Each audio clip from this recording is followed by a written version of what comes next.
Hello, welcome to Inside the Jekyll Island Campground. My name is Tim Worley. Today we have with us Julia Houle. How are you? I am good, thank you. Good, welcome. I'm glad you're here. I hope I am. So, let's start where we always start. Where were you born? I was born in a little town called Zilwaukee, Michigan. It's on the east side of the state, right by Lake Huron. Interesting. Not on Lake Huron, but the Saginaw River. Did you grow up there? I was there for the first 14 years of my life. My dad worked for Consumer Power and was transferred, or he sought a transfer to a Consumer Power company on the west side of the state. So I moved when I was 14 years old. Okay, and what was your father's name? My father's name was Virgil. Virgil, and where was he born? He was born in Saginaw, Michigan, probably still right in Zilwaukee, Michigan. I don't believe he was born in a hospital. He was born on the family farm. Okay, and his profession, you said, was what? He was a coal handler, or coal supply handler, and then that's where he started off at Consumers, and ultimately when we moved to the west side of the state, he went into being a supervisor of the I see. coal And how long handler. did he work for them? He worked for them for 30 years, I believe, 35 years. And where was your mother born? My mother was born in Bay City, Michigan, which is an adjoining city in Michigan. What was her name? Her name was Maxine. And what was her profession? Mainly just being a mother of 8 children. So you had an extended family. We have a large family. What was that like? That was interesting. It was fun. We are a very close family. There was really 2 families. She had 4 kids, and then there was a bit of a time when she didn't have any more children, and then she had 4 more kids. So I'm an older brother, and he is 16 years older than the last 2, the twins. The last 2 are twins. Interesting. Yeah. And they're all in the same area? Now, 7 of us are, all on the west side of the state, but we have a brother who lives in the Philippines. Oh, okay, that's interesting. What important role did your parents play in your life, if any? Gosh, I think our parents really gave us all a sense of family. We are, as I said before, a very close-knit family. We do lots of things together, a sense of humor. I think you almost have to have a sense of humor when you're one of 8 kids. I guess. Everybody has a lot of fun. Great work ethic. All of my siblings are hardworking people and know what's important in life and have great values. And our parents brought that to all of us. Are you married? I was married. I have been divorced for a long time. I have 2 children, 2 girls. What do they do? My oldest one is the principal director of a charter school close to where I live in Grand Haven, Michigan. And my youngest is an executive with Walmart in Bentonville, Arkansas. Oh, interesting. Yep. Hope they don't close their store. I hope not. Yeah. There isn't a store. She works for corporate. So. What was your first school?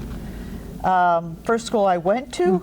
I went to Zilwaukee Public School, a little bitty school where I grew up. Okay. I went through 8th grade there, and then I moved to Grand Haven, and I went to high school in Grand Haven. Okay.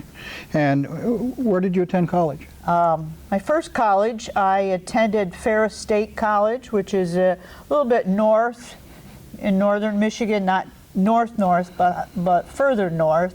I got my associate's degree from there, 2 years, and then I moved to Western Michigan University, which is closer to the west side of the state, where I received my bachelor in theater arts and education, and ultimately I got my master's degree at Grand Valley State. And your master's was in what? Educational leadership. Okay. Did you have any idea in college what you were going to do when you got through? I don't think when I first started out, I think I thought I was going to be a nuclear physicist. I'm not sure how I thought that, because science isn't necessarily my thing.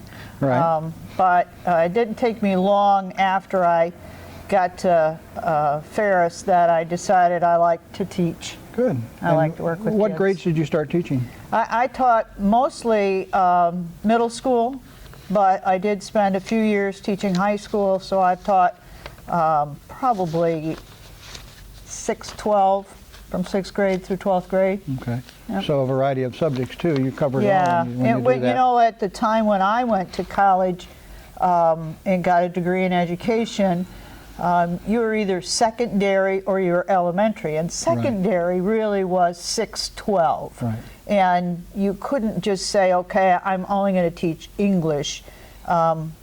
Between 6th grade and 8th grade or 9th grade, you had to be able to teach everything. So what led you to the principal thing? I decided if I couldn't complain about things without being willing to go in and see if I couldn't make change. Right. And so that's what brought me to getting my ed leadership degree and seeking out a position. I was an assistant principal at Grand Haven High School for a couple of years. That's where I met Ron Anderson, which is why I am here at Jekyll Island. Okay. He was one of my teachers. I was his boss So you were his boss. for a couple of years. Small world, huh? Yeah. Yes, it was. So you discovered Jekyll Island because of Ron. I did, Ron. I took the position in Grand Haven, and the first 2 years I was assistant principal at the high school where I went to school. Okay. And Ron was a teacher there, and then at the time, they were building a new high school in our community, and Ron decided not to go to the new high school and to retire, and I stayed, in my school because the old high school became a new middle school, and so okay. that's where I stayed. All right. How long have you been coming here?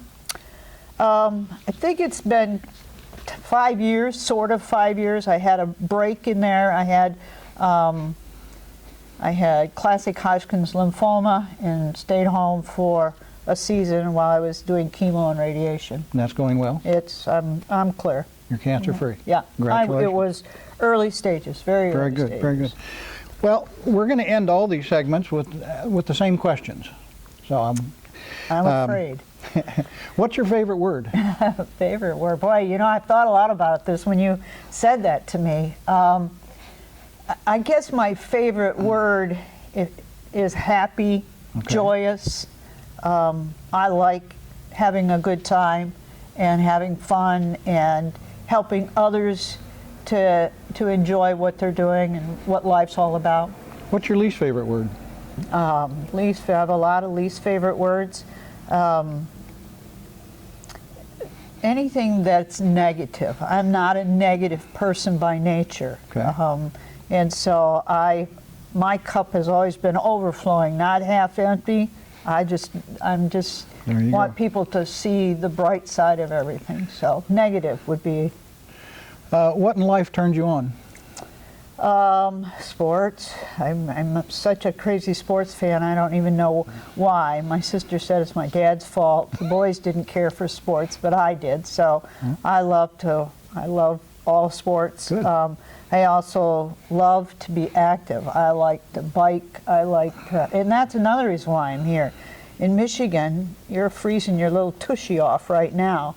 And I can cross-country ski and all those things, but I don't necessarily have the desire to go out in the cold. Yeah. I like to ride my bike and golf, and this morning we did Tai Chi, we did Zumba here, we did yoga. I mean, I just love Good. all of that. Good. What sound or noise annoys you the most? Crying. Okay. What sounds or noise do you hate? Another thing, like crying, you know, there's somebody here who has a dog that's going through some tough times, and that poor little dog cries, and Okay. you know, so crying is just Right. What profession would you like to attempt?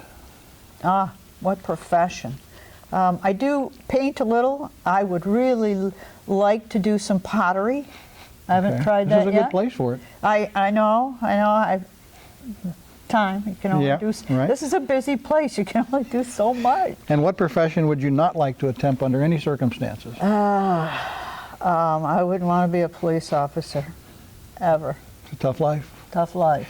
So going back to the sports thing to finish this up, I guess you're pretty much a hockey fan, from up You in that know, area, huh? I do not like hockey. Oh, is that right? Because somebody once told me, you know, I went to this big arena, and all of a sudden, a fight exploded on ice, and there were a whole bunch of people with knives on their feet and clubs in their hands, and that's kind of how I feel about Well, there is a story, that says I went to a fight and a hockey game broke out.